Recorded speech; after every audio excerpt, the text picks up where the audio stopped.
ఇంకోటి ఇప్పుడు బీసీలకు సంబంధించి 1,00,000 మందితోటి కామారెడ్డిలో బీసీ డిక్లరేషన్ విజయవంతం చేసినామని రాహుల్ గాంధీ తోటి సభ పెడుతున్నారు. ఒక బీసీ బిడ్డగా బీసీ బిడ్డగా ఒకటే అడగదలుచుకున్నా, కామారెడ్డి సాక్షిగా బీసీ ముఖ్యమంత్రిని తీసుకొని వచ్చి మరి బీసీ కమిషన్ నివేదిక ఆధారంగా అధికారంలోకి వచ్చిన తర్వాత 6 నెలల్లోపే 42% స్థానిక సంస్థల ఎన్నికలలో బీసీలకు ఇస్తామని చెప్పారు. ఇప్పటి వరకు కూడా ఆలు లేదు సూలు లేదు. ఇంకేం చెప్పిండ్రు, వైన్ షాపులల్లా మా గౌడ బిడ్డలందరికీ 25% ఇస్తామని చెప్పారు. అదే 15% ఇంప్లిమెంట్ చేసి మొన్న టెండర్లు వేసారు. మళ్ళీ బీసీ బడ్జెట్ కి ఏమి ఇస్తా అన్నారు, 20,000 కోట్లు సంవత్సరం ఇస్తా అని చెప్పారు. ఇప్పుడు 42% ఇచ్చుడు బీజేపీ చేతులు ఉన్నది, కేంద్రం చేతులు ఉన్నది అని అంటాడు కదా. బడ్జెట్ ఇచ్చుడు అయితే కేంద్రం చేతులు లేదు కదా, బడ్జెట్ ఇచ్చుడు అయితే రాష్ట్ర ప్రభుత్వం చేతుల్నే ఉన్నది కదా. మరి బడ్జెట్ ఎందుకు ఇస్తలేడు రేవంత్ రెడ్డి? స్టాల్స్ ఏర్పాటు చేస్తా అన్నాడు మా వడ్రంగి అన్నలకు, మా మంగళ అన్నలకు, మా గొల్లన్నలకు, గొల్లగుర్మ సోదరులకు, వాళ్ళందరికీ 2వ విడత గొర్రెల పంపిణీ చేస్తా అని చెప్పింది. ఇంతవరకు ఇచ్చిన హామీలల్లా బీసీ సోదరులకు ఏది నెరవేర్చలేదు. 10 లక్షల వడ్డీ రుణాలను ఇస్తా అని చెప్పారు. ఉద్యోగ విద్యా అవకాశాలు ఎక్కువ కల్పిస్తాము, సబ్సిడీలు ఇస్తామని కూడా చెప్పారు. ఒక్కటి కూడా చేసింది లేదు. బీసీలకి ఏ ముఖం పెట్టుకొని మళ్ళీ కామారెడ్డిలో 1,00,000 మందిని పెడతానా, 2 లక్షల మందిని పెడతానా అంటాడు.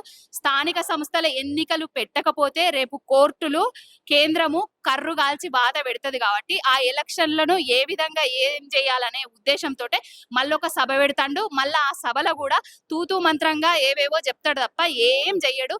రేవంత్ రెడ్డి తోటి ఊదుగాలది పీరి లేవది. అండ్ ఇప్పుడు యూరియా కష్టాల పైన అంటే పాపం రాష్ట్రాన్ని అనుకోవచ్చా, కేంద్రం అనుకోవచ్చు? పాపం రాష్ట్రానిది, పాపం కేంద్రానిది.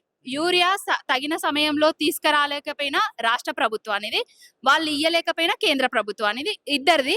కానీ ఆ రెండు, కేంద్రంలో ఉన్న బీజేపీలో ఉన్న బండి సంజయ్ గాని, కాంగ్రెస్ లో ఉన్న ఇక్కడున్న రేవంత్ రెడ్డి గాని, ఈయన ఏవైతే ఉన్నాయో వాటిని తప్పులను ఈయనెంచడు, ఆయన తప్పుల గురించి ఈయన మాట్లాడు. వాళ్ళందరికీ రహస్య పొత్తులు, రహస్య బంధం జరుగుతుంది. వాటి మధ్యలో ప్రజలు నలిగిపోతున్నారు, రైతన్నలు నలిగిపోతున్నారు. బీజేపీ బీఆర్ఎస్ ఒకటి అన్నోని దేంతో పడితే దాంతో కొట్టబుద్ధి అవుతుంది నాకు. బట్ బీఆర్ఎస్ పార్టీకి దేంతో, ఏ పార్టీతో అవసరం లేదు. కేసీఆర్ గారు ఉన్నంతసేపు ఒకే ఒక్కడు కేసీఆర్ గారు, ఆయన ఫోటో పెట్టుకొని రేపు ఏ ఎన్నికలకైనా పోతాం మేము. బీజేపీ పార్టీల విలీనం చేసే అంత అది మాకేం లేదు.